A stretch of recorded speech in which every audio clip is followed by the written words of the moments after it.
The earth is not a big rock infested with living organisms, any more than your skeleton is bones infested with cells. The earth is geological, yes, but this geological entity grows people.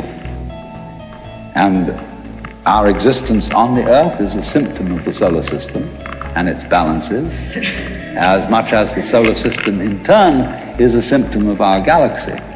And our galaxy in its turn is a symptom of the whole company of galaxies. Goodness only knows what that's in.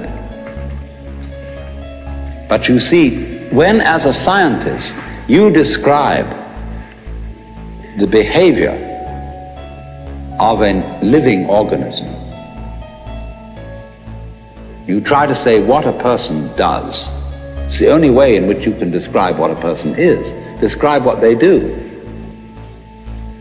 Then you find out that in making this description, you cannot confine yourself to what happens inside the skin. In other words, you can't talk about a person walking unless you start describing the floor. Because when I walk, I don't just dangle my legs in empty space. I move in relationship to a room. And so in order to describe what I'm doing when I'm walking, I have to describe the room. I have to describe the territory. So in describing my talking at the moment, I can't describe this just as a thing in itself, because I'm talking to you. And so what I'm doing at the moment is not completely described unless your being here is described also. So if that is necessary, if in other words, in order to describe my behavior, I have to describe your behavior and the behavior of the environment, it means that we've really got one system of behavior. That what I am involves what you are. I don't know who I am unless I know who you are. And you don't know who you are unless you know who I am. There was a wise rabbi once said, if I am I because you are you, and you are you because I am I, then I am not I and you are not you. In other words, we are not separate. We define each other. We're all backs and fronts to each other. You know, you can't, for example, have two sticks. You lean two sticks against each other and they stand up because they support each other. Take one away and the other falls. They interdepend. And so in exactly that way, we and our environment, and all of us and each other, are interdependent systems. We know who we are in terms of other people. We all lock together.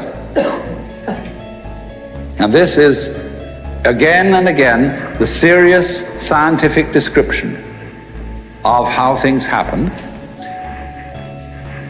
And any good scientist knows, therefore, that what you call the external world is as much you as your own body. Your skin doesn't separate you from the world. It's a bridge through which the external world flows into you, and you flow into it. Just, for example, as a whirlpool in water, you could say, because you have a skin, you have a definite shape, you have a definite form. All right? Here is a flow of water, and it suddenly does a whirlpool.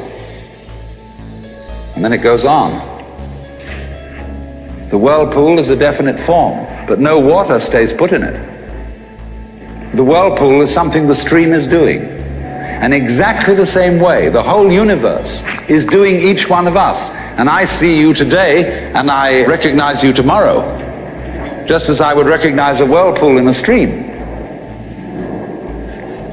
I'd say, oh yes, I've seen that whirlpool before. It's just near so-and-so's house on the edge of the river, and it's always there. So in the same way, when I meet you tomorrow, I recognize you, you're the same whirlpool you were yesterday. But you're moving. The whole world is moving through you. All the cosmic rays, all the food you're eating, the stream of steaks and milk and eggs and everything is just flowing right through you. When you're wiggling the same way, the world is wiggling, the stream is wiggling you. But the problem is, you see, we haven't been taught to feel that way. The myths underlying our culture and underlying our common sense have not taught us to feel identical with the universe, but only parts of it, only in it, only confronting it, aliens. And we are, I think, quite urgently in need of coming to feel that we are the eternal universe, each one of us. Otherwise, we're going to go out of our heads. We're going to commit suicide, collectively, with courtesy of H-bombs.